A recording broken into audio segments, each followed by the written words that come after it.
Good evening. Tonight we have something a bit different. I'll be telling you of Scotland's urban legends that are well known around Scotland. If you do enjoy, please leave a like and a comment, and if you're new, subscribe. Number 1. My mum told me this story about the village where she grew up in Scotland. The village's earliest known settlement is from 3000 BC, so it's old. It's been home to the Picts and the Romans.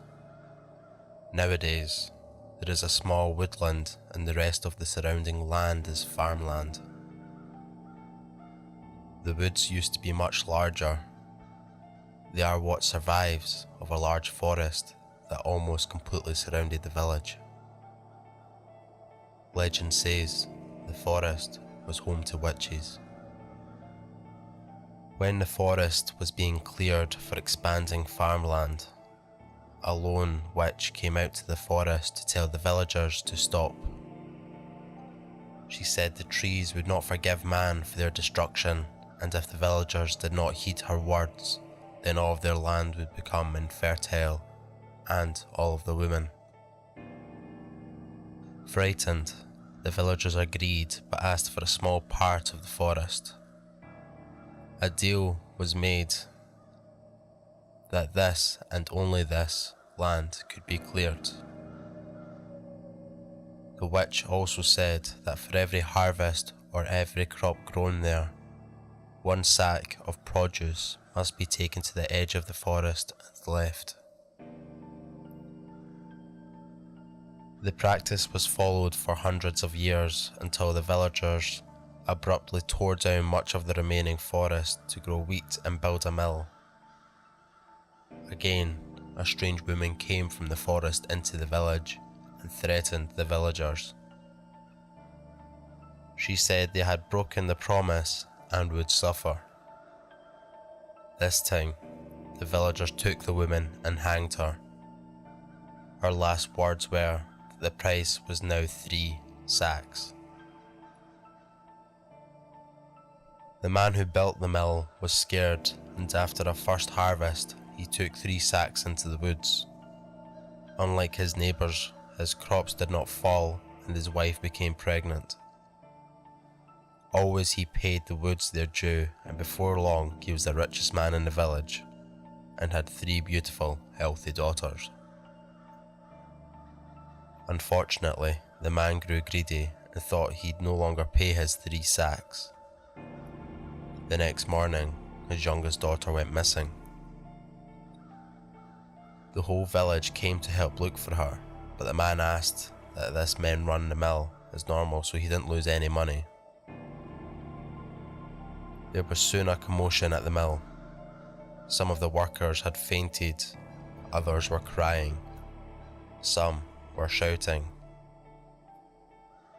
The man came to see what was happening. A horrified worker told him they had started up the mill as normal, but blood had poured out from between the stones. They had found his missing daughter. Distraught, the man sold his land and fled the village with his family. The mill was torn down, and years later, a silo was built there. By the 1960s, the silo was ancient and crumbling. It was also rumoured to be haunted either by the farmer, his daughter, or the witch, sometimes all 3. This part is my mum's story. One day she and her friends had a bet to see who could spend a night in the silo. One boy, who was always boasting of his bravery, volunteered.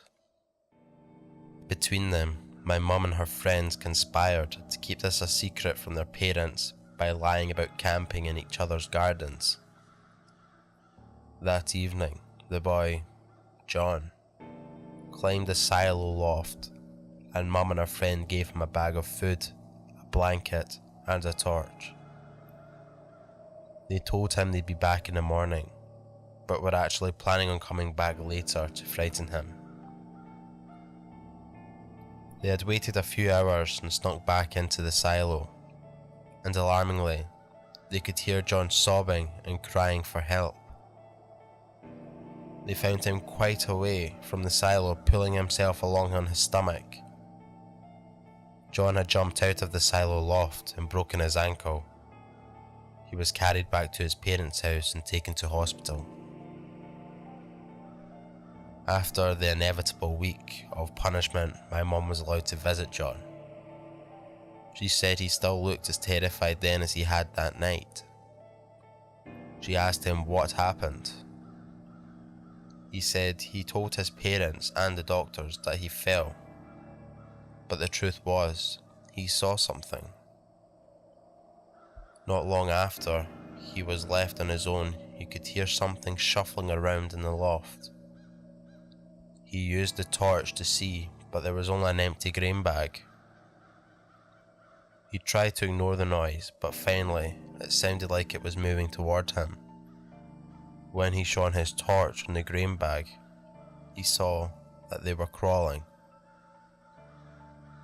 dragging themselves along the floor towards him. That's why he jumped. The silo's long been demolished, but they've built homes there now. Number 2. Vampires may have been romanticised in recent years by swooning teenage girls, but in the 1950s, one elusive creature turned hundreds of brave Scottish children into fearless monster hunters, in a case which made headlines around the world. In 1954, more than half a century before Twilight or the Vampire Diaries became popular, hundreds of primary school children from Glasgow swamped the city's southern necropolis cemetery, searching out a vampire with iron teeth, which they blamed for killing and eating 2 young boys. Armed with stakes, knives, and even dogs, gangs of hysterical youngsters were lured to the Victorian graveyard after local school rumours circulated of the 7-foot-tall Gorbals vampire. Smoke and flames from the steelworks to the back of the cemetery only added to its haunting atmosphere. Tam, one of the boys present on that day, September 1954, recounted, the red lights and the smoke would flare up and make all the gravestones leap. You could see figures walking about at the back at all lines in red light. Glasgow police were called to respond to reports that the cemetery was overflowing with children. They could hardly believe what they discovered with their own eyes in that incredible scene. The cemetery was overflowing with youngsters, some armed with knives and stakes, who were milling in and out of the gravestones. The policeman's attempt to move the children only failed, and the group hunted out the vampire for hours. The crowd only went home when it started to rain. Gangs of children continued to turn up at the cemetery for the next 2 nights. So far, so strange. But what happened next was even more extraordinary. After the story appeared in local press, it gained worldwide coverage. An unlikely alliance of Christians, communists, and the National Union of Teachers blamed imported American horror comic book for the mass hysteria. Before long, the country was in the grip of a full-blown panic. The campaign even reached Parliament, where it was championed by Alice Cullen, Labour MP for the Gorbals, and resulted in the 1955 Children and Young Persons Act being passed, an act which still stands today. So, what did start this hysteria? Well, many theories have been offered. There was an American comic book at the time titled The Vampire with Iron Teeth. There is also a passage in the Bible, Daniel 7:7, that reads, "Behold, a fourth beast, dreadful and terrible, and strong exceedingly, and it had great iron teeth." The children may have also been inspired by Jenny Wee, the Iron Teeth, an old woman said to haunt Glasgow Green in the early 19th century. But that's a story for another day. So that's it for this one. If you did enjoy, leave a like and a comment and subscribe. I am actively looking for your stories to tell in my upcoming narrations.